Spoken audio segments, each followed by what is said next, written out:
We always had the gift of gab. Gift of gab. We got the words to make your lady move. Make your lady move. It's the Pulpit Podcast, baby.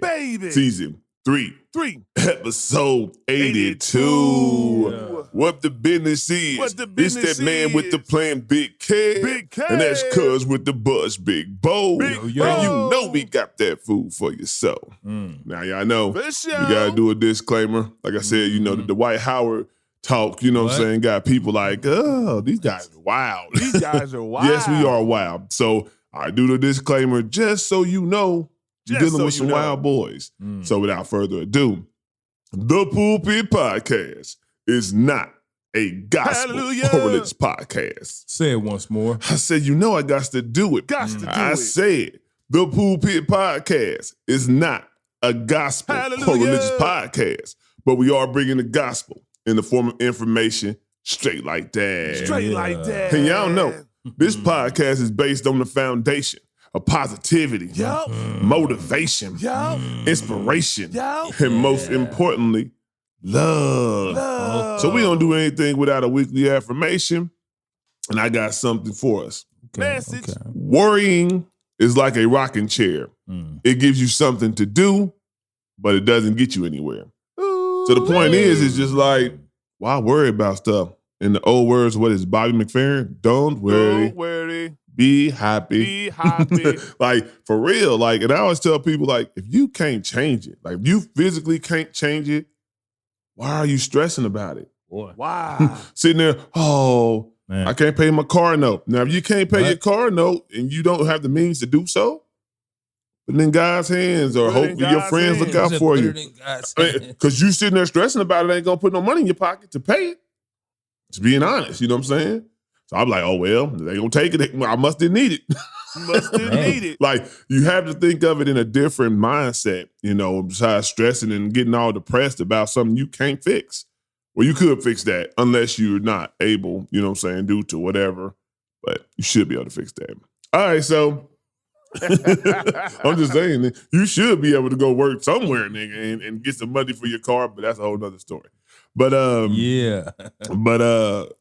and Cuz rocking it this week, you know what I'm saying? Yeah. Our guests have been showing up and showing out. Definitely appreciate Shout them. But you know, every now and then, me and Cuz just like to shoot the shit ourselves about topics that everybody might not be up on, feel me? So all right, so what's going on?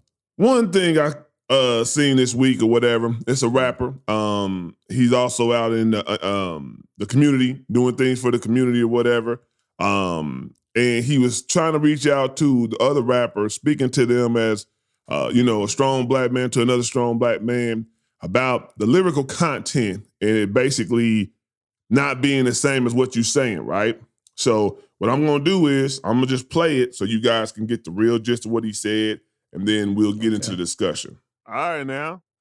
Be honest with you. There you go. That's what it is, bro. Yep. And so if anybody feel bad about being called out, it's like let's talk. Let's talk. Let's talk about it and let's just figure out what we can do better. But at the end of the day, guess what's not changing? The word of God ain't changing. Okay. Word of God. There's death and life in the power of the tongue, Proverbs 18:21. That's not changing. And trying with this foolish argument that it's just entertainment. This ain't real. Mm-hmm. How many more people gotta die in the hood, man? How many people at the end of the day lives gotta get ruined and poisoned, and how many rappers got to get killed for us to be like, come on, man, when it's hip hop, it's a whole culture and it's implied that this is autobiographical and this is nonfiction tales that people are telling. How much does that have to happen? So don't hit me with that. People just don't want to confront the reality of this stuff, man. All right. So basically what he did was he confronted Rick Ross. He confronted, not like physically, but he confronted him on a radio station, you know, basically reaching out to the Rick Ross, Meek Mills, and I think Jim Jones, and really just rappers in general who say they are for, you know, prison reform or, you know, against gun violence and this, that, and the third. And then all of a sudden, the next lyric they drop, they talking about I'll pay, you know what I'm saying, some stacks to get you hit at the light. You feel me? What do you think that kind of mentality shows the youth or just in general? Like, what is your take on that, Bo? What's your take, bro? It's for one, you got to understand an artist and an artist knowing their lane. Okay. Okay. Yeah. Why would these artists who have made, been in the game for so many odd years try to switch up and try to make it conscious or change up their whole style? Mm-hmm. Because they still have to pay their bills or sell their image or whatnot. Yeah. Regardless of anything, even if they're doing something positive outside of the entertainment or the character or whoever they're selling. So even if they're actually doing things talking about prison reform in real life, right. Mm-hmm. I don't think that should affect their music that they make, because that's something that they've already built. That's the character they've built. That's who it is. So these are so-called street guys. Yeah. They come from a street background. Mm-hmm. I don't think they should just start changing up their raps and making some new raps because they're actually doing some political moves in real life. Yeah. So I kind of disagree with you on that. And I say that because your word is your word. So if I become the face of something, and I'm talking to these kids, I'm talking to this youth, I'm talking to these young black men, and men even in my age range, whatever it may be, whoever I'm speaking to, and I'm saying we got to stop shooting each other. We got to stop doing this, that, and the third. The crime rate is rising here. You know what I'm saying? Black deaths are up this much. And I'm preaching this, and I'm becoming the face of these type of movements, right? Mm-hmm. In that same breath, I can't go jump on an album and say that. Now, you can still rap and be street. It's a lot of stuff that happens in these streets that you can still speak about in a story manner, you know what I'm saying, or what you've seen, what you see, whatever it is. But when you say, I'm going to spend money and I can get you hit, that totally is a contrast of what you just spoke to these youth. Facts. And that's a problem. And especially when you already are established. Like, you got to think about it. Rick Ross is established. He could turn a new leaf if he want to. Because now you got businesses. You got more money than you ever thought you was going to have. Yeah. You can rap about something else. Look at Jay-Z. Perfect example. You go from Jay-Z album, he talked about moving weight, doing what he might do to, you know what I'm saying, if you try to stop him from getting money. What does he talk about now? He even said it in the interview. I forget the woman he's interviewed with. Good ass interview. Gayle King. Gayle King. They said, would you? She can get it. She can get it. But anyway, he said, would you make music? And he gave the rapper's answer, right? Like, I'm a rapper. This is naturally in me, but I'm not going to do nothing just to make tunes, right? I'm not going to just make a song because I've done that. It has to inspire me. It has to motivate. It has to move. It has to mean something. That's the mean. And he's something. like, that's what's wrong with rap nowadays. People talk about shit that don't mean nothing. Shooting a whole bunch of motherfuckers, having a whole bunch of money, that don't mean nothing to people who don't got nothing. Say that. All that do really is fuel the fire to make the animals come out in the hood, to get that money. You feel me? Like, hey, such sitting on this. But if you not smart enough or you don't have the guidance to teach you how to get there, what you gonna do? What Turn you to the streets. do? So, like, I get it. Rappers are not role model. I ain't saying, but if you do put yourself in a role model type of position, then you have to act accordingly. Okay. That's what I think about it. Like Meek Mills, he said he's, for prison reform. He want black men to not go to prison, to die. Okay. So you can't, the first track you be on with Rick Ross, you can't talk this mob shit. I get it. It's Shaq and Kobe. Y'all trying to prove something to the game, and everybody's trying to, do a duo. So it's kind of like competition and battling, but we all know, Rick Ross, you not in the streets, dog. You got too much to lose to be in the streets. And Meek Mills, you done took too many hits that you probably won't be in the streets anymore. You know what I'm saying? Like, you paid the price. I ain't never seen Rick Ross in jail. Besides being Officer Ricky. the officer, you know what I'm saying, as they say or whatever, but I ain't never seen Rick Ross in jail. But I mean, it's street rapping, it's entertainment. That's the thing, is you got to look at it as a TV show. TV Almost. show. But a TV show has to grow at some point too, right? You'll see characters, they go through certain trials and tribulations. You have to grow. Also, these characters ain't saying they want peace when you think about it on a TV show. Like you watch Tommy Force, Tommy tell you right now, I'm about trying to take over the drug game. Right. I'm not going to tell you I want to take over the drug game and then in the next breath be like, hey, drugs are bad. Drugs are bad. You see what I'm saying? It's the contrast. It's the diluted message, the confusing message of you saying, don't do this, don't do that, but then you'll turn around and do it for money, basically. I mean, that's the problem with it. It's just like you do it for money. Yeah, it's like you're making an album for money. You know what I'm saying? So you basically, if you don't believe that, like you just said, you basically speaking to the fans, right? You're speaking to your audience or whatever, right? So if you don't never change up or you always do the same exact thing, then you selling your soul for money because obviously if you're doing prison reform and you out in the neighborhoods and you giving away turkeys and bikes and stuff like that, either you're doing it to save face and act like you this good guy, or you really want to do that, but then when it comes time to do this album and people know you as Rick Ross or Meek Mills or whatever, then you got to talk about killing and, you know what I'm saying, and selling drugs and stuff. So I just think I'm always this consistency. Be who you gonna be. All right. Be who you gonna be thoroughly. I don't care if you're a drug dealer, okay. You know what I'm saying? Be a drug dealer. If that's what you do, then rock it. You know what I'm saying? If you a killer and you want to promote killing, for example, little young nigga King Von.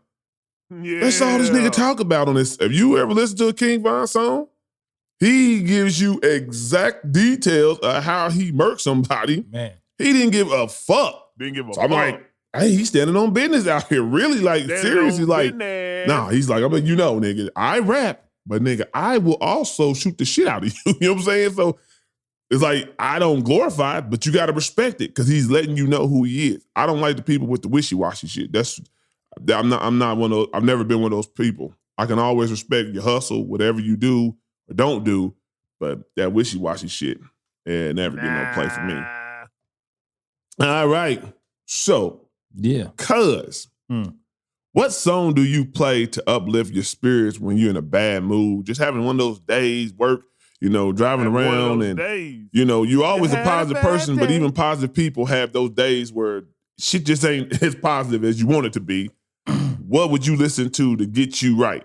It's going to probably be D'Angelo's On the Line.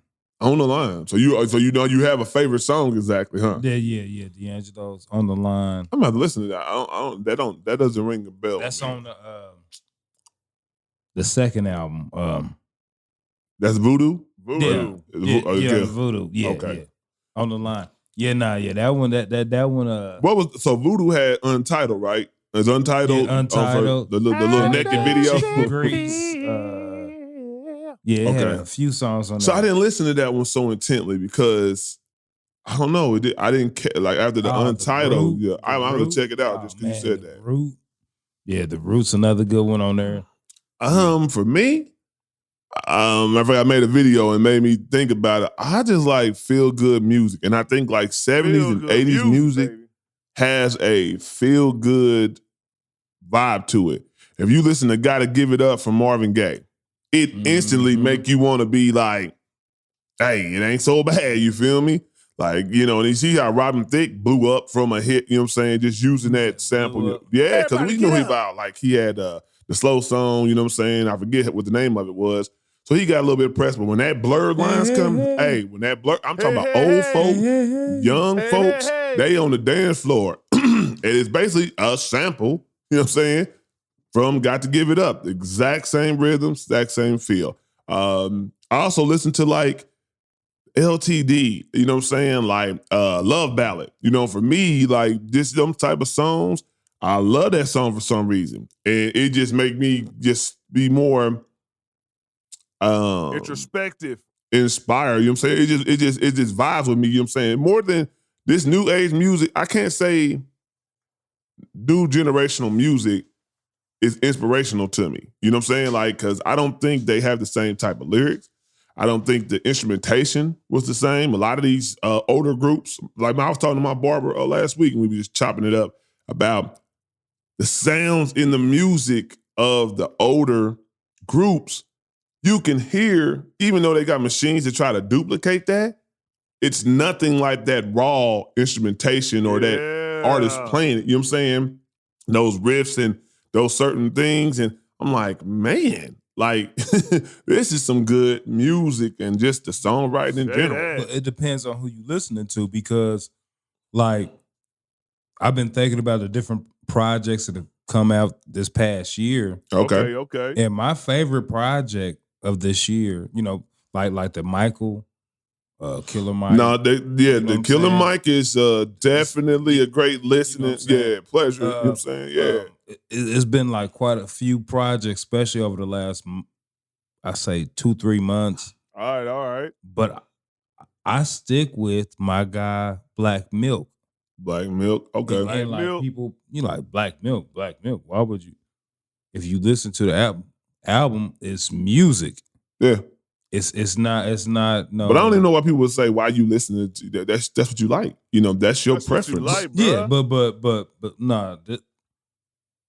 The Black Milk, like it came out. It dropped damn near the same time as Nas. Was this King's Disease 4? Okay. Is that 4? I think it's 4. Yeah, you talking about the one just dropped? Or I think it was 3. He only got 3 King's Disease, I think. It's either 3 or 4. The last one. He got so many different variations. I'm kind of lost. I think it's King's Disease 3 though. And I remember telling my guy, I like the King's Disease, this new one. I was like, yeah, it's cool, but I'd rather listen to this Black Milk because it's music. Yeah, I mean, it's just something you just resonate with the sound of it. I mean, that's what it is, man. It's like, that's what I'm saying. Like, I listen to music. Like, music is the type of thing, it's gonna hit you in the first 30 seconds. You either gonna like it, love it, you know what I'm saying, or hate it. it's one of those others like, yeah, that's cool.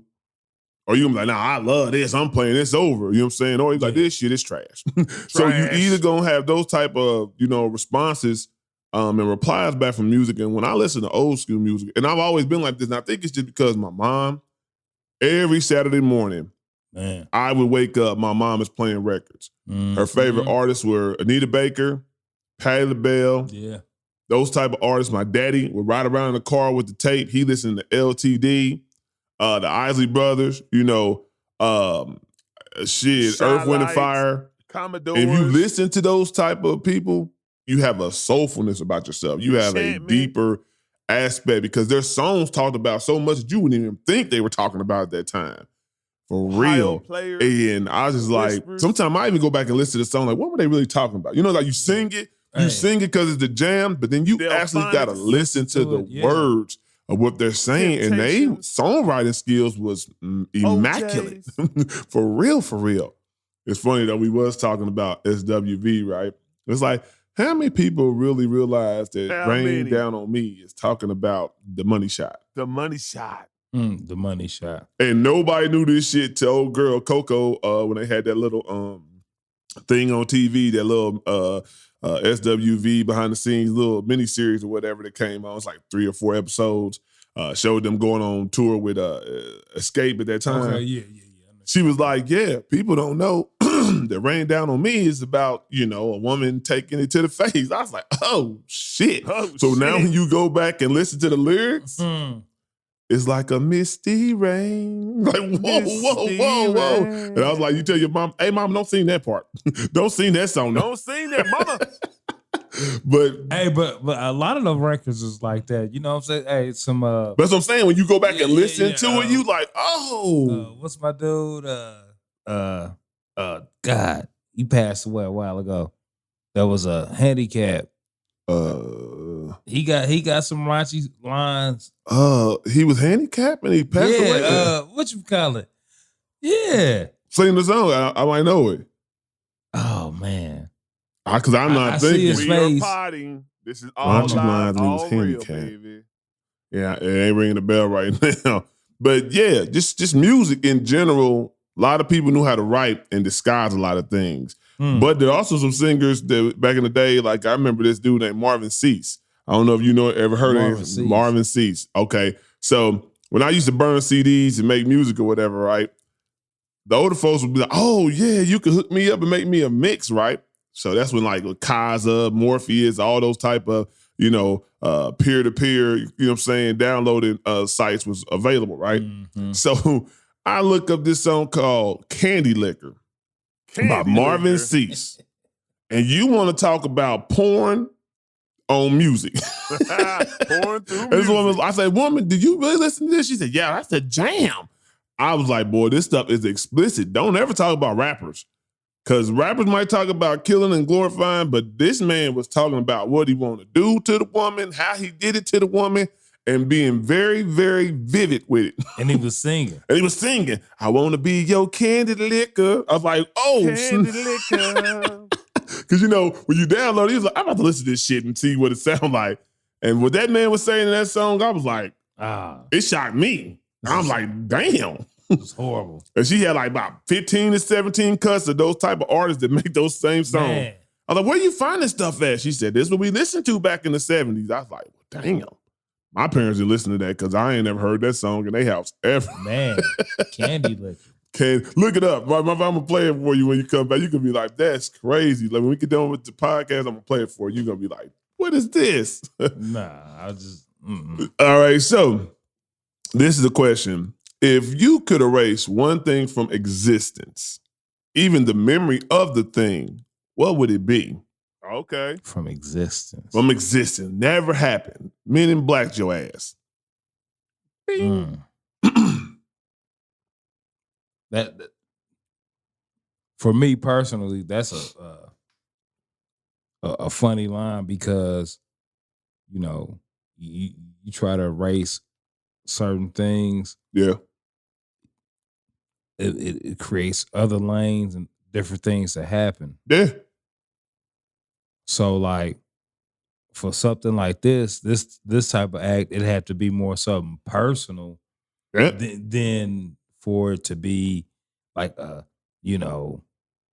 let's get rid of this whole thing. Yeah, I can see what lane you going in. So yeah. So the personal thing, I'd have to say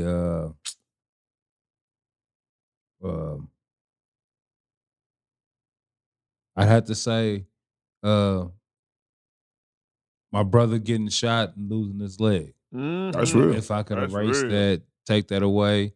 And see how life would have been different for him. Yeah, that's real. That's what I'm saying. That's real.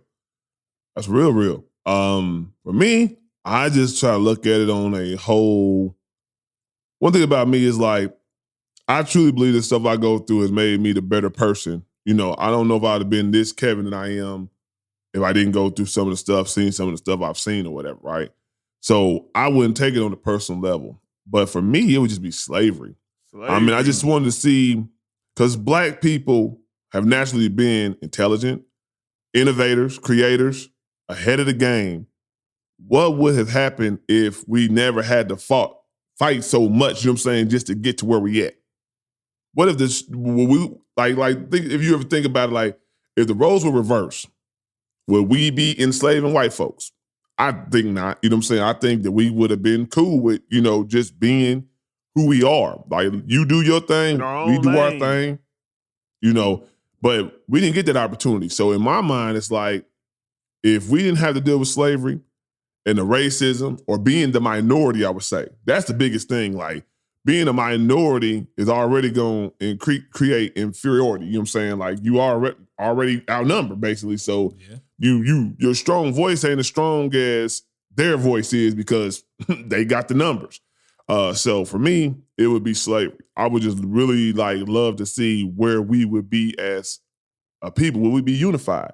Will we be divided? Will we still be on some of the stuff we own? You know what I'm saying? This is just high thinking, thought process type mentality, overthinking, stuff like that. Overstanding. A lot of people don't think enough. So that's why I come up with these questions sometimes. You need to sit down and just think about the world, thinking outside the box. And, Uncle OG definitely put us up on game. It's like, don't take things as status quo. Like, sometimes ask the question, like, why is it like that? You know, and why do we have to accept it being like that? So that's why I kind of came at the point on that one for me.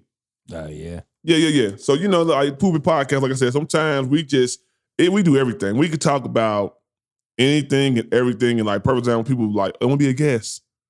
If you say, well, wait, what's the topic? I'm going to automatically want to pass you up because we talk about anything at any time. I make these topics, you can ask Bo. I make these topics weekly, 2 or 3 days before the show because I want the fresh takes. I want whatever's happening in the world right now. I like to be in the right now. Right now. How was your day, bitch? How was your day, bitch? Go. Yeah.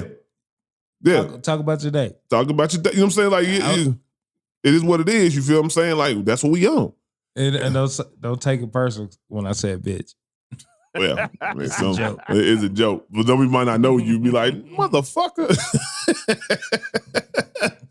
All right, so we going to get into sports entertainment. We definitely got to talk about the passing of a legend. The general, Bobby Knight. If you if you in Indiana, this name definitely rings bells and you resonate with it because, boy, he done brought up a lot of star basketball players. He's definitely known inside college sports. Isaiah Thomas. In Indiana, he's a staple. Yeah. You know, coming up, especially, like you said, Indiana, being in Indianapolis, the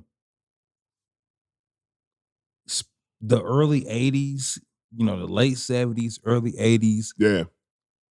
The prominent figures, just on TV or who were spoken of. It was like Michael Jackson, Ronald Reagan, and Bobby Knight. But like that was the early 80s. That was like the circle of life. Like everybody, they all coming through Indiana. You know what I'm saying? Yeah. These type of people. But Bobby Knight, the thing I will say, a spectacular coach who won 3 championships in 3 different eras. Yep. See, that's something different. Like, nobody really can say that. 3 different eras. You got some guys who like they just got a crop of guys. Yeah. And went on a run. He didn't have like an all-star team like they do now. You know what I'm saying? Yeah. He just had a whole team that he put together. He had 3 different eras, 3 different chips. Yeah. But my cousin played for him. Yeah, Greg. Greg Graham. He played for IU. Okay. And I'll never forget this. This was like a little picnic we had. It was probably about like 99. And like he was coming to the end of his actual career. Talking about retirement or whatnot. And I remember asking him, I was like, cuz, what you think about Bobby Knight? And he's like, hey man, he cool. He probably misunderstood to the media. And just that's all I need to hear. That's real. That statement right there, because I know my cousin, everything we done went through and we done, our conversations. But just by him just saying he cool, it let it be known that like people who, whatever they think they want to make him out to be or this and this. Yeah. Nah, he was a good guy. He was a good coach. He was a good man. You know what I'm saying? He looked out for people's families. Yeah. And that's the thing about it is the media, and it's another thing, like I say, spin jobs. Like they will only glorify what he did that was negative. Like, snatching up players, yelling at players. I'm pretty sure if you really had coaches under that microscope and that scrutiny, you probably would see a lot of them probably in that time frame did things like that. Nowadays, it ain't gonna happen because the player runs the game, basically. Players, when you got college players with NIL deals making more than a coach would ever make. You know what I'm saying? Before they even step foot in in a professional, arena. So it's totally different now. So I think they always want to glorify that. But no, I've heard that, him being an innovator, he called up the 5 and out positionless basketball. He was the first one who come up with that people don't even understand, you know what I'm saying, that he don't get love and get his flowers for that. You know, we always want to just think of Bobby Knight throwing the chair on the floor, cussing at the referees, you know, touching, you know what I'm saying, a player, putting his hands on a player. But it was more than that. So, you know, he was a complex man, but he definitely was a legend in his own right. And we just want to say rest in peace, you know what I'm saying, to an Indiana legend. The general. All right, so I seen this also about it was an older rapper, Nikki D. And she spoke about the younger women and their rapping and what they present, right? And they said it was the prostitution era. The prostitution era. Yeah, prostitution era.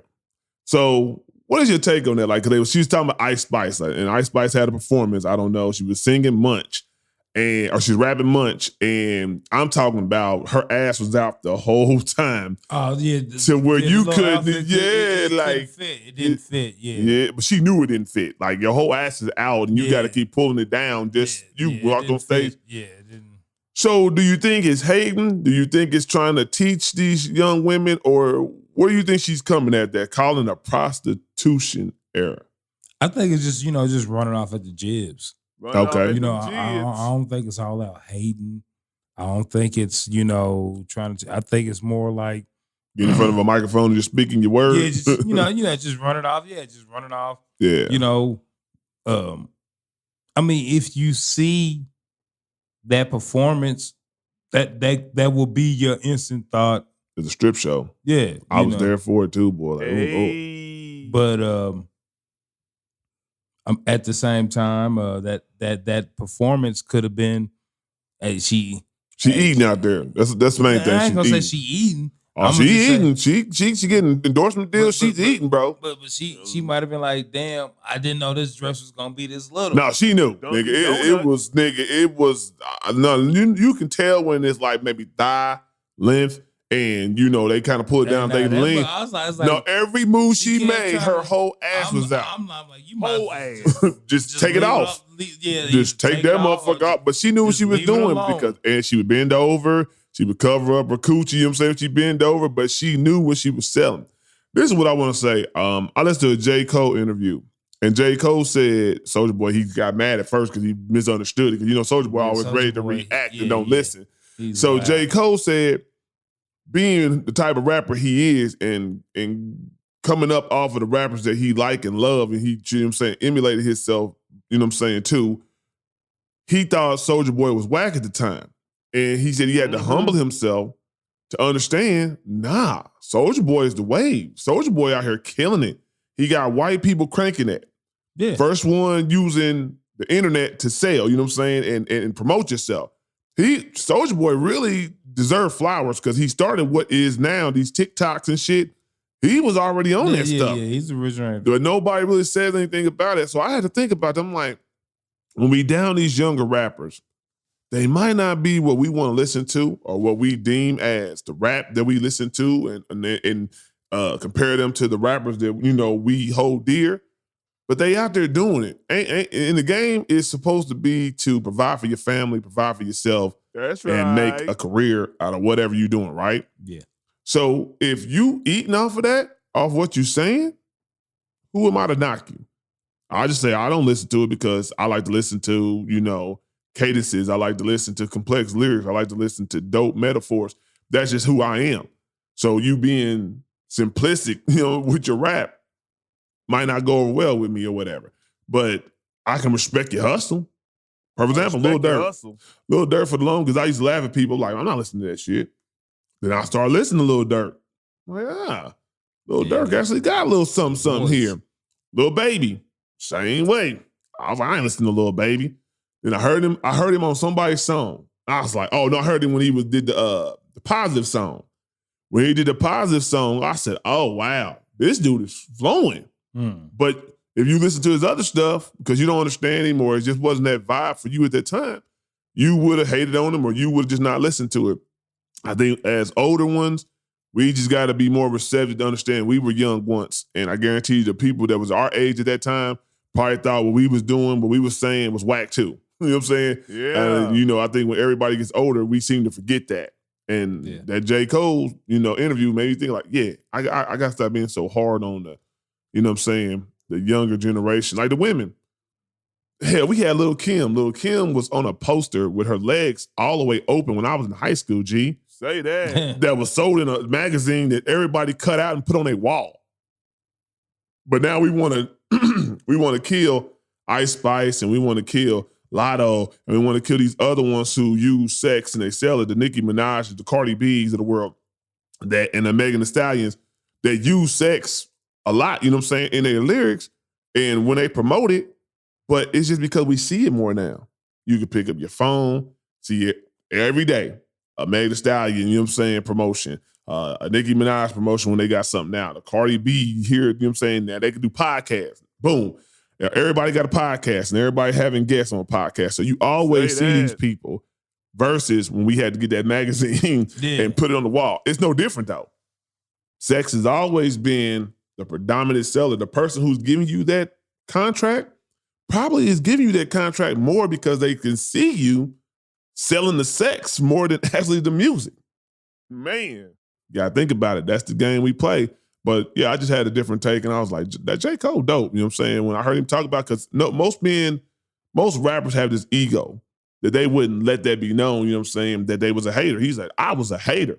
Yeah. He literally said, I was a hater and I had to, you know what I'm saying, be real with myself and humble myself. And I thought about it too. Like when we say, oh, that shit's trash, that's an artist with a art form doing what they think is tight. And if we all in this game together as artists, that might not be my cup of tea, but he's still doing it like me. You know what I'm saying? So I got to respect that. So he definitely changed my mindset on how I look at things now in that realm. Yeah. All right. And then we could talk about, you know, the NBA, NFL, the NBA, teams starting out. Yeah, I mean, just freshly starting out. Yeah, just getting simmered. Some people kind of look a little troubling. The Lakers, Okay, Lakers. the Lakers look a little rocky. I mean, I don't doubt LeBron, you know what I'm saying, writing this shit, but boy, I mean, getting beat by 34 points by the Houston Rockets, that's a little, you know, eye-opening. The Bucks, I still need to see the gelling. I do think they're weaker defensively. Yeah, that's what I said. I think, you know, you gain Dame Lillard in points, but you lose Drew Holiday's defense. Lockdown ability to guard multiple positions. You're not getting that with Dame Lillard. And you still got to wait on Middleton. And Middleton, you do. Me and my other cousin was just talking about it. Middleton is the missing piece. And I don't know if he's ever going to get back to that all-star Middleton when they won a championship Middleton. With all the energy he's had and just the position he plays now, I'm not sure if he's going to ever get back to that. Not sure. Phoenix Suns, you know, they're injury prone. So we never get to see their full team and what they truly can do. Bradley Beal just played the first game. He finally did. He played the first game yesterday. And when they won against the Bulls, but we look at the Bulls as that inferior competition. Yeah, most people would say. But we need to see Booker, Durant, and Beal out there to see what they really can do. I think the Warriors have a chance and a shot. I do think at the deadline, they need to get a big man.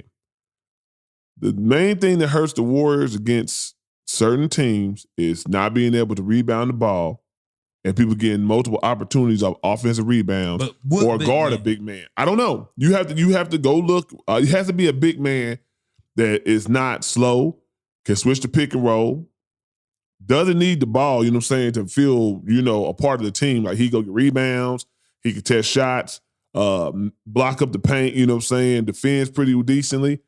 And you just had to find that. And whether it be in the youth, or a youthful big man, or whatever, you got to find that, because if you got championship aspiration, that's what I say.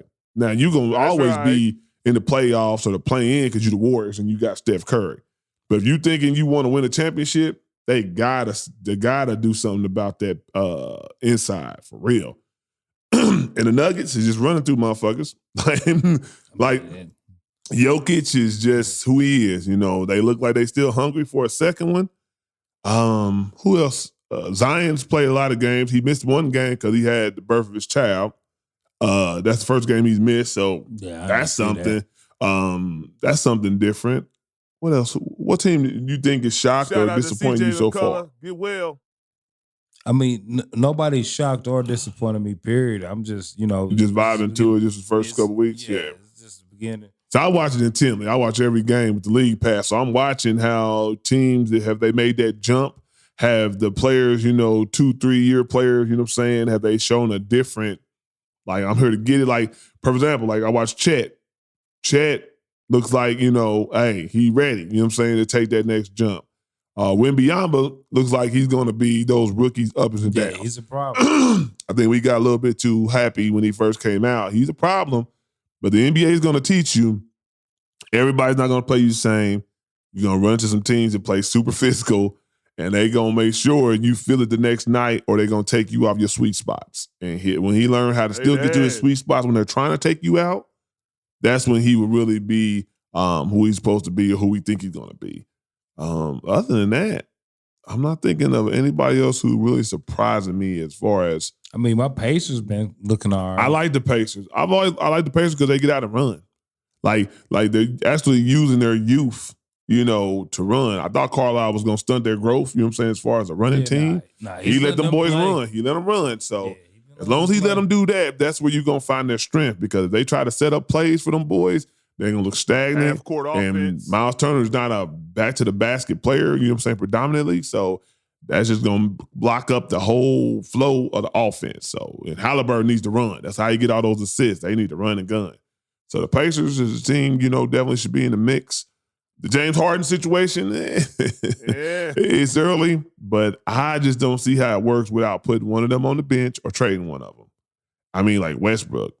It sucks because Westbrook was hooping out before James Harden came, but they play similar spots. They both need the ball to do what they do, to look good doing what they do. So, I don't know. I want to see how the Clippers do. First, I want to see if they stay healthy. Shit, Man. that might be the biggest thing. Can y'all stay healthy at least 3/4 of the season and shit?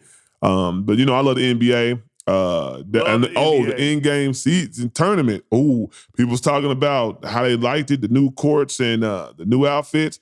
Hey, it looked like them boys was playing for something.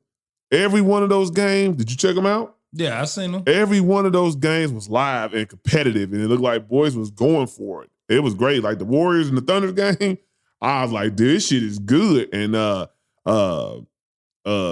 what's his name? Shea didn't even play, and they still was going for it. So it was definitely exciting. Dame them, they had to catch it at the end to win the game. it was a lot of those. The Pacers won at the end. So it was a lot of good games. And I think that's one thing that's going to bring more fans in, because people are going to see those courts for one. That's something totally eye-catching. The outfits are eye-catching. And then they actually bring in an A game on something that normally, if that was a regular season game, it probably wouldn't have been like that. That's what I feel about it. So, and in football, we still trying to see who's the pretenders and the contenders. Oh, shout out to Lamar Jackson, though. The Ravens do look good. The Ravens do look good. Yeah. Their defense is A1. Their offense is starting to come where their defense is at. The Eagles, Eagles are still doing their thing. 49ers kind of faltered. Brock kind of looking more down to earth, throwing them interceptions and not winning games. Dallas, I'm not going to shit on Dak like people do. I think Dak is who he is. I don't think Dak's a great quarterback. I think he's a good quarterback. That's it. Like, I think when you expect more than what a person can give, is that fair to them? Like, he didn't say he was a great quarterback. Y'all want to annoy him as a great quarterback, so when he don't do great things, then you want to kill him. He's just a good quarterback, man. Yeah. Joe Burrow's coming back, looking good. Joe Cool. The Bengals is on the run. Yeah, they've been looking good. Josh Allen, struggling. I do think Diggs is going to want to leave out of there if they don't do nothing in the playoffs. I truly think that the Dolphins, they struggle going against big-name teams. Like they lost against the Eagles. They lost against the Bills. They lost against the Chiefs. Those are all the teams you got to beat to prove that you are an elite team, and they're not cutting it. So, football's still shaping up. We got some games left. So it's definitely interesting. But, we don't get to talk about sports entertainment all the time. So we just try to bring y'all little tidbits when we can and whatnot. New music coming out. I say this on the end. We looking at Rick Ross and Meek Mills. They're dropping their album. I think tonight. It comes out tomorrow. I think it said the 11th or the 10th. So, normally Friday, drops. It'd be about midnight. Then after that, you got Lil Wayne and 2 Chainz. Holly Grove comes out next week. Okay, then Nicki Minaj comes out the following ending of November. So I thought hers was December. She moved to December. I know she just didn't take it to 17th. They were supposed to come out on the 17th, but she said she didn't want to compete with Wayne. Yeah, I think it's okay. So she moved to December. Okay, December something. So so some new music will be coming. You know what I'm saying, and we'll give our takes on that. But other than that, you got anything else, cuz? I ain't got nothing. Nothing. But love for you, baby. All right, so we gonna just catch you on the next one. Yup.